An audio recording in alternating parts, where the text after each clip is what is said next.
आज हमारा नागपुरी लोक साहित्य का टेस्ट सीरीज नंबर 3 है और ये तीसरे नंबर में हमारे पास तो कुल 21 प्रश्न हैं जो बहुत भी महत्वपूर्ण है और जो बुक से निकाले गए हैं। इसको आप ध्यानपूर्वक सुनिएगा। अगर पेन कॉपी लेके बैठिएगा तो ज़्यादा अच्छा है। अगर इसको आप नोट डाउन करते हैं तो आपको जान लीजिए ये आपको रांची नगर निगम में भी है, यही परीक्षा रांची नगर निगम नागपुरी में ये है, आपको उत्पाद विभाग में भी है, सीजीएल में भी है, सचिवालय में भी है।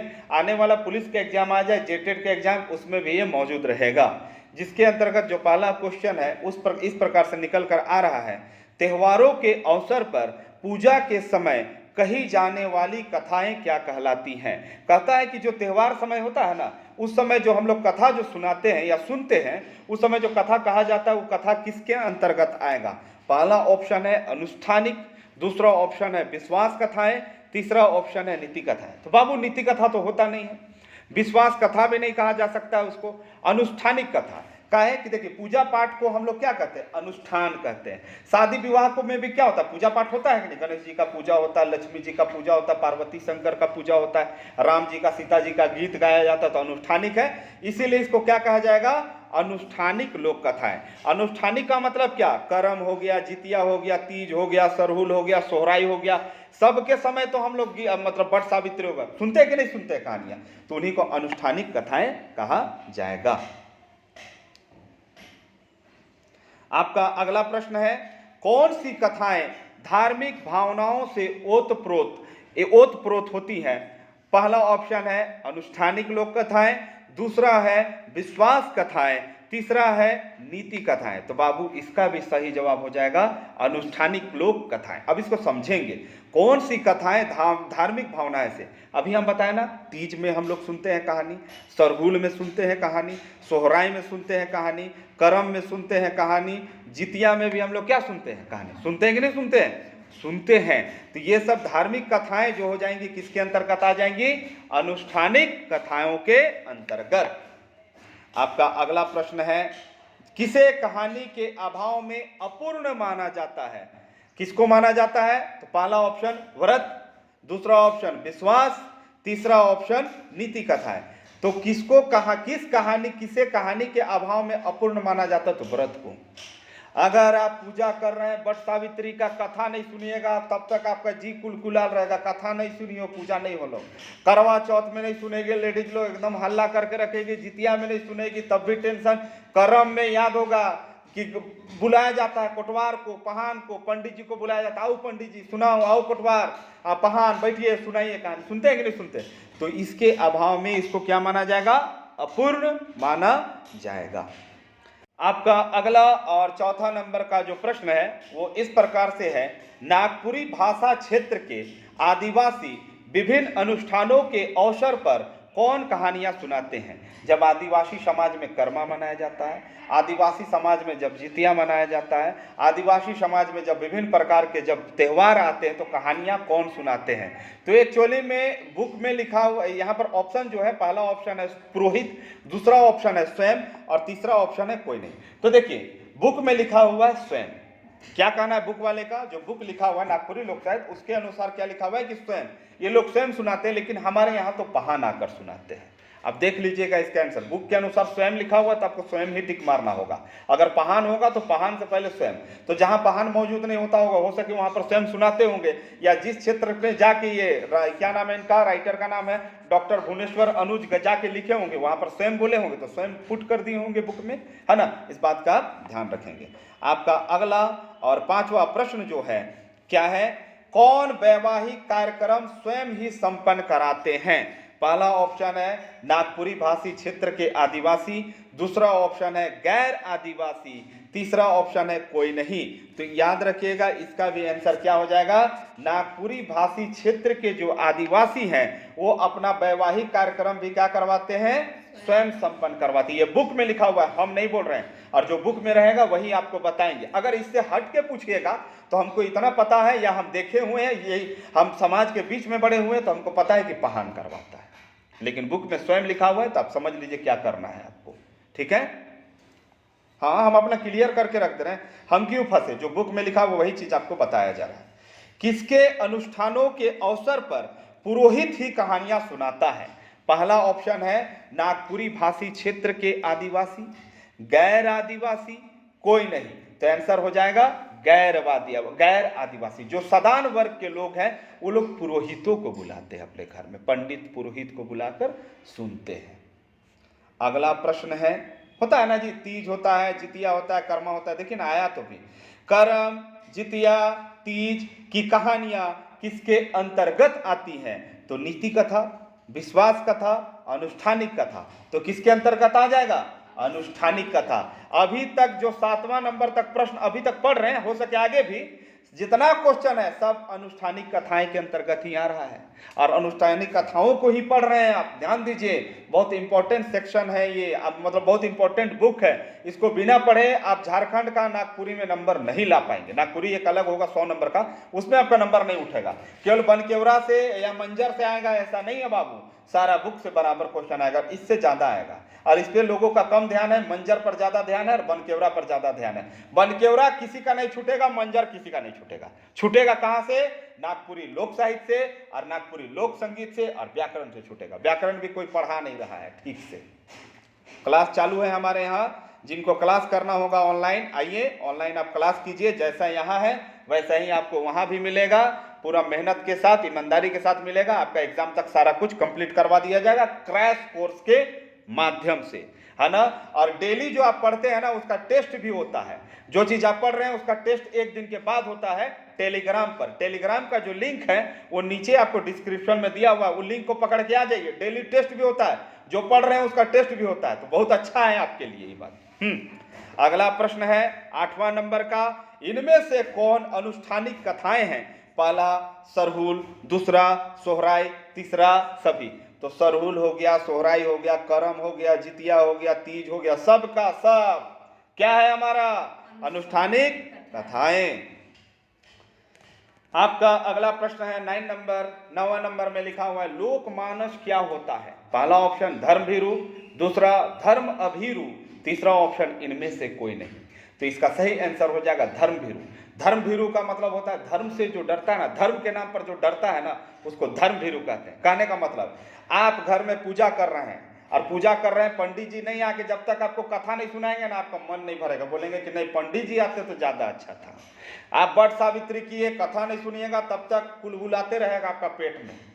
जब तक कर्म में गाना नहीं, मतलब जब तक कर्म में नहीं सुनिएगा, जितिया में नहीं सुनिएगा, सरूल में नहीं सुनिएगा, सोहराय में, आप कुलबुलाते रहेगा। आपको लगेगा कि नहीं, जब तक ये लोग नहीं आएंगे तब तक मेरा पूजा पाठ पूरा कंप्लीट नहीं होगा।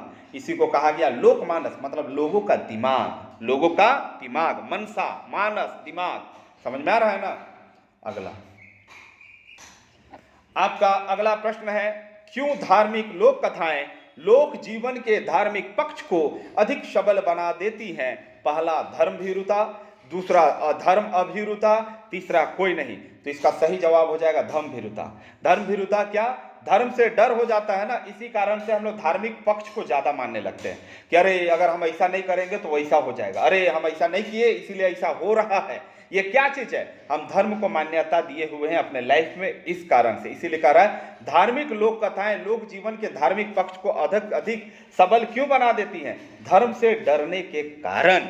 समझ में आया कि अगर हम नारियल नहीं चढ़ाएंगे तो ऐसा हो जाएगा, अगर उपवास के दौरान अगर हम रात को सो जाएंगे, है ना, हम रात को सो जाएंगे, अखड़ा में नहीं डांस करेंगे तो अगला जन्म मेरा मगरमच्छ का होगा, अगला जन्म हम अजगर बनेंगे। ऐसे सुने होंगे कि अगर फास्टिंग किया तो आपको सोना नहीं है, उपवास किए हैं तो आप सोइएगा नहीं तो अजगर जन्म में होगा, अगर आप चुपे चुपे खाइएगा तो कौआ बन जाइएगा। सुने कि नहीं सुने? ये धार्मिक मान्यता, धार्मिक पक्ष है ये सब। आपका अगला जो प्रश्न है 11 नंबर है, पर्वों का समारंभ किससे होता है? पर्वों का जो समारंभ होता है वो किससे होता है? पहला महिलाओं से, दूसरा पुरुषों से, तीसरा इनमें से कोई नहीं। तो किनसे होता है? महिलाओं से। किससे होता है? महिलाओं से। काहे?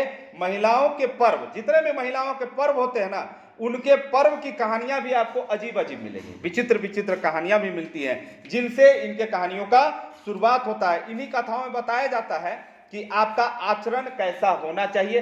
अगर आप अच्छा आचरण रखिएगा तो आपका परिणाम भी अच्छा होगा, अगर आचरण बुरा होगा तो आपका परिणाम भी क्या होगा? बुरा होगा।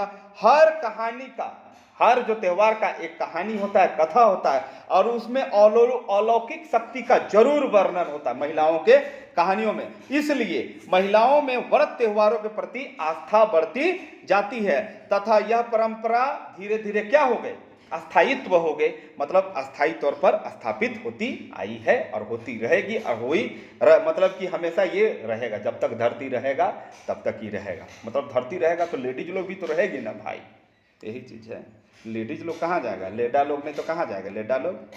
चलो, हर कथा में पर्व के अनुसार आचरण न करने का परिणाम क्या होता है। अगर आप उपवास किए हैं, सूत जाइएगा अजगर घर में। अगर उपवास किए हैं, चोरी छुपे रसगुल्ला मार लिए, कौआ बन जाइएगा।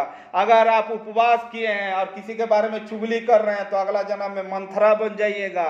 अगर आप उपवास किए हैं, है ना, और बीचे में आप मतलब कि गाली गलौज कर रहे तो अगला बार में फिर कुछ बन जाइएगा। मतलब गलत आचरण किए तो आपको उसका गलत परिणाम मिलेगा। ये कहाँ कहा गया है आपको, हर कथा में। तो इसका आंसर क्या हो जाएगा, हर पर्व कथा के अनुसार आचरण न करने पर परिणाम क्या होगा, बुरा होगा। बुरा नहीं, बहुत बुरा होगा। अगला, हर त्योहार से संबंधित कहानी में कैसे शक्ति का वर्णन होता है। अभी बताएं आपको, लेडीज लोग का जितना भी कहानी होगा उसमें उसका जो पावर होगा देवी या देवता का, उसके पास अलौकिक। अलौकिक मतलब क्या होता है, जो इस लोक का ना हो उसको अलौकिक कहते हैं। इस लोक का मतलब क्या, हम ईटा उठा के मार सकते हैं, लेकिन दूसरा लोक वाला क्या करेगा, वो ऐसे हाथ उठाएगा, ईटा अपने उठेगा, उसका कपार में जाकर टोका कर देगा। इसको बोला गया अलौकिक। हमको क्या करना होगा, माचिस को जलाना होगा तब आग लगेगा, वो हाथ कैसे किया, भस्म हो गया तुरंत। ये हुआ अलौकिक, ये मतलब होता है। आपका 14 नंबर जो प्रश्न है लिखा हुआ है, क्यों महिलाओं में व्रत त्योहारों के प्रति आस्था बढ़ती जाती है। पहला ऑप्शन है अलौकिक शक्ति, दूसरा ऑप्शन है स्मरण शक्ति, तीसरा ऑप्शन है कोई नहीं। तो महिला लोग में व्रत त्योहारों के प्रति आस्था क्यों बढ़ती है, क्योंकि अगला जो है, जो देवी देवता, उसके पास सुपर नेचुरल पावर है, अलौकिक शक्तियां हैं। इस कारण से कि अगर बच्चा बीमार होगा और बच्चा को हमेशा स्वस्थ रखना है तो जितिया करेंगे, पति को हमेशा स्वस्थ रखना है तो तीज करेंगे, भाई को हमेशा स्वस्थ रखना है तो कर्मा करेंगे, है ना, पूरा परिवार को स्वस्थ रखना है तो क्या करेंगे, दशई करेंगे, मतलब दुर्गा पूजा करेंगे। घर में समृद्धि लाना है तो सोहराई करेंगे। पशुधन घर में बढ़ जाए तो क्या करेंगे, सोहराई करेंगे। समझ में आया। पति का उम्र लंबा चाहिए तो वट सावित्री करेंगे, है ना। और अच्छा पति, मतलब अच्छा पति मिले, इसके लिए वैलेंटाइन डे भी किया जाता है। वैलेंटाइन डे व्रत है एक प्रकार का। चलिए अगला क्वेश्चन, कर्मो मत करना, ढेटाएंगे ही डंडा से। अगला है, कहानियों में किसी कार्य के पीछे कारण रूप में निहित कल्पना की ओर संकेत होता है। कहानियों में किसी कार्य के पीछे कारण रूप में निहित कल्पना की ओर संकेत होता है। पहला ऑप्शन मनोरंजन संबंधी, दूसरा विश्वास कथाएं, तीसरा नीति कथाएं। तो इसका सही जवाब हो जाएगा आपको विश्वास कथाएं। विश्वास कथाएं का मतलब होगा, आप समझ लीजिए, जैसे आपको हम कुछ सुना रहे हैं, चाहे झूठ हो चाहे सच हो, आप उसमें हाँ सही बोल रहे, सही बोल रहे, सही बोल रहे, आप मेरे ऊपर जो विश्वास कर लिए, यही है विश्वास कथाएं। और इस तरह की जो कहानी होती है अंग्रेजी में, उसको कहा जाता है इटिमोलॉजिकल। क्या कहा जाता है, इटिमोलॉजिकल। आगे क्वेश्चन भी है, टेंशन मत लीजिए, लिखा हुआ है। चलिए, किन कहानियों को कहने वाला कहानी के कथ्य पर पूर्ण विश्वास रखता है, जो कहानी पर जो है ना उस पर पूरा विश्वास रखता है। पहला ऑप्शन मनोरंजन संबंधी कथाएं, दूसरा विश्वास कथाएं, तीसरा नीति कथाएं। तो इसका सही जवाब हो जाएगा विश्वास कथाएं, उस पर पूरा विश्वास रखें। हम झूठ बोले चाहे सच, आप हम पर फेथ करते हैं ना, सेम चीज है। अगला है लिखा हुआ, किन कहानियों में लोक विश्वास का उभरता हुआ स्वरूप मिलता है। तो इसका भी आंसर क्या हो जाएगा, पहला ऑप्शन है मनोरंजन संबंधी, दूसरा है विश्वास कथाएं, तीसरा है नीति कथाएं। तो इसका भी आंसर क्या हो जाएगा, विश्वास कथाएं। आपका 18 नंबर जो प्रश्न है, किस तरह की कहानियों को अंग्रेजी में इटोमोलॉजिकल कहानियां कहते हैं। पहला ऑप्शन है मनोरंजन संबंधी कथाएं, दूसरा ऑप्शन है विश्वास संबंधी कथाएं, तीसरा ऑप्शन है नीति संबंधी कथाएं। तो इसका सही जवाब हो जाएगा विश्वास संबंधी कथाएं। अब थोड़ा इटिमोलॉजिकल शब्द को समझते हैं। इटिमोलॉजिकल जो शब्द है वो इंग्लिश में होता है, इंग्लिश का शब्द है। इसका मीनिंग होता है etymology is the study of history of how words are written and how their spelling. नहीं समझ में आया? हिंदी में आइए। हिंदी में इसको व्युत्पत्ति शास्त्र कहते हैं, और व्युत्पत्ति शास्त्र का मतलब होता है कोई शब्द कब और कैसे किसी भाषा में शामिल हुआ है, उसका स्रोत क्या था, उसका जन्म का पद्धति क्या था, आखिर यह निकला कैसे, उसी को इटिमोलॉजिकल कहते हैं। तो जो चीज यहाँ पर विश्वास कथा होगा उसको शुरू से बताया जाएगा, और उसको आप व्युत्पत्ति, उसके व्युत्पत्ति पर क्या करेंगे? आप विश्वास करेंगे। इसीलिए इटिमोलॉजिकल कहानियां किसके अंतर्गत आ जाएंगी? विश्वास कथाएं के अंतर्गत। आपका अगला प्रश्न है, वे कहानियां सामान्यतः नीति परक होती हैं, क्या कहलाती हैं? पहला ऑप्शन है मनोरंजन संबंधी, दूसरा ऑप्शन है विश्वास कथाएं, तीसरा ऑप्शन है नीति कथाएं। तो इसका सही जवाब हो जाएगा नीति कथाएं। क्या हो जाएगा? नीति कहानी। जो कहानी आपको नीति परक होगी, बताएगा कि चोरी मत करो, डाका मत डालो, झूठ मत बोलो, इधर उधर मत घूमो, चौमीन मत खाओ, चिल्ली मत खाओ, ये सब बताएगा। ये सब क्या है? नीति परक। ठीक है। अगला है जैसे जातक कथा है, भगवान बुद्ध का 550 से ऊपर जन्म उसमें बताया गया। कहीं चींटी बन गए, कहीं पिपरी बन गए, कहीं केचुआ, कभी हाथी, कभी घोड़ा, कभी सुअर, कभी गधा, कभी पेड़, कभी पक्षी, कभी भगवान, कभी आदमी, कभी क्या, बूढ़ा तो बुढ़िया, सब बन गए। वो कहानी सब का सब जातक कथाएं नीति परक कहानियों में आती हैं। और ईसप की नीति कथाएं पीछे भी हम आपको पढ़ा चुके। ईसप फैबल्स वो भी किसके अंतर्गत आएगी? नीति कथाओं के अंतर्गत। आपका अगला जो प्रश्न है, नीति कथा का मुख्य उद्देश्य क्या होता है? पहला ऑप्शन शिक्षा देना, दूसरा ऑप्शन दीक्षा देना, तीसरा ऑप्शन अन्न देना। तो क्या होता है? शिक्षा देना। क्या होता है? शिक्षा देना। नीति कथा नहीं बोलता है, अभी तो बताया चोरी नहीं करना है, झूठ नहीं बोलना है ना, बुरा संगति नहीं करना है, शराब नहीं पीना है, हमेशा सत्य बोलना है ना, किसी का घर में डाका नहीं डालना है ना। लेकिन क्या ये सब चीज हम लोग नहीं करते हैं? सब कोई करते हैं। सब कोई कहानी सुन लिए, सुनने में अच्छा लगता है, दिखने में अच्छा लगता है, लेकिन इस युग में इसको कोई नहीं कर पाता है। जो कर लेगा वही राम बन जाएगा, जो करेगा इसको वही क्या बनेगा? राम। और उसी को जिस दिन सारे लोग करने लगे उसी दिन क्या बन जाएगा? ये राम राज्य। क्या बन जाएगा? राम राज्य बन जाएगा। और जान लीजिए राम राज्य बहुत खतरनाक होता है। राम राज्य जब बनेगा तो हमसे कभी सुन लीजिएगा, कहानी मौका मिलेगा तो आपको बता देंगे।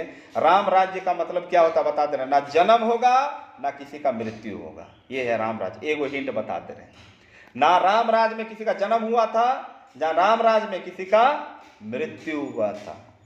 याद है ना, रामायण देखे थे ना? रामायण लास्ट में देखे थे ना, पूरा गांव का गांव उनका पूरा अयोध्या उठ के राम भगवान के साथ चल गया। काहे? वो लोग मरबे नहीं किया था, मरिए नहीं रहा था, इसीलिए सब लास्ट में समाधि लिया। तो बताएंगे उसका कहानी थोड़ा डिटेल में, यहाँ तो नहीं बोल पा रहे हैं ज़्यादा, है ना। जान लीजिए उसको रामराज कहते हैं। रामराज में कोई मरता नहीं है बाबू, रामराज में कभी अनाज घटता नहीं है, ना दूध घटता है, और कोई मरबो नहीं करेगा। तो आदमी किचकिचा के समाधि लिया था, है ना। राम भगवान जब गए कि हम भी समाधि ले लेते हैं, सब तो चलिए गया। वो लोग भी बोला हम लोग भी ढेर दिन से नहीं मरे, ढेर दिन हो गया मरल तो लोग भी चल गया।